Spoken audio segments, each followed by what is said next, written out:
మనకి TIS లో appointment details లో ఇక్కడ టెట్ డీటెయిల్స్ అని చెప్పేసి ఇక్కడ టెట్ డీటెయిల్స్ అడిగారు. Have you passed TET are CTET. ఇక్కడ టెట్ అంటే స్టేట్ గవర్నమెంట్ నిర్వహించేది, సీటెట్ అంటే సెంట్రల్ గవర్నమెంట్ నిర్వహించేది. ఇక్కడ కనుక మీరు ఎస్ అని చెప్పి ఇస్తే కంపల్సరీగా ఆ డేట్ ఆఫ్ పాసింగ్, అదేవిధంగా paper, marks secured, hall ticket number, ఈ వివరాలను కంపల్సరీగా ఇవ్వాల్సి ఉంటుంది. చాలామంది ఈ హాల్ టికెట్ నెంబరు ఎన్ని మార్క్స్ వచ్చాయో మర్చిపోయారు అంటున్నారు. వాటిని ఏ విధంగా ఆన్లైన్లో ఫైండ్ అవుట్ చేయాలనేది ఈ వీడియోలో చూద్దాం. ముందుగా మీరు గూగుల్లో ఏపీ టెట్ అని చెప్పి సెర్చ్ చేయండి. అప్పుడు AP TET official website open అవుతుంది, aptet.apcfss.in. దీంట్లో ఇక్కడ మీరు forget or know candidate ID previous TET marks అని చెప్పేసి క్లిక్ హియర్ అని చెప్పేసి ఇక్కడ ఆప్షన్ ఉంటుందన్నమాట. కంపల్సరీగా ఈ ప్రీవియస్ టెట్ మార్క్స్ కొరకు ఈ క్లిక్ హియర్ మీద క్లిక్ చేయాలి.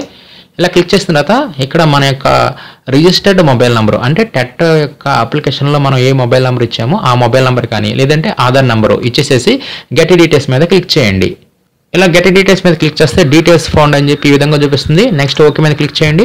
అప్పుడు మీకు పాత టెట్లో ఎన్నైతే మీరు హాజరయ్యారో అన్నీ ఇక్కడ మనకి హాల్ టికెట్ నెంబర్స్, అదేవిధంగా ఆ పేపర్ కోడ్స్, ఎన్ని మార్క్స్ వచ్చాయో కూడా ఇక్కడ మీకు చూపించడం జరుగుతుంది. కాబట్టి ఈ విధంగా aptet.apcfss.in లో forget or know candidate ID or previous TET marks అనే ఆప్షన్లోనే మనం ఈ విధంగా ప్రీవియస్ హాల్ టికెట్కి సంబంధించి ఈ వివరాలను తెలుసుకోవచ్చు. వీటి సహాయంతో మనం టిస్లో ఇచ్చిన ఆ టెట్ వివరాలను ఈజీగా సబ్మిట్ చేయవచ్చు.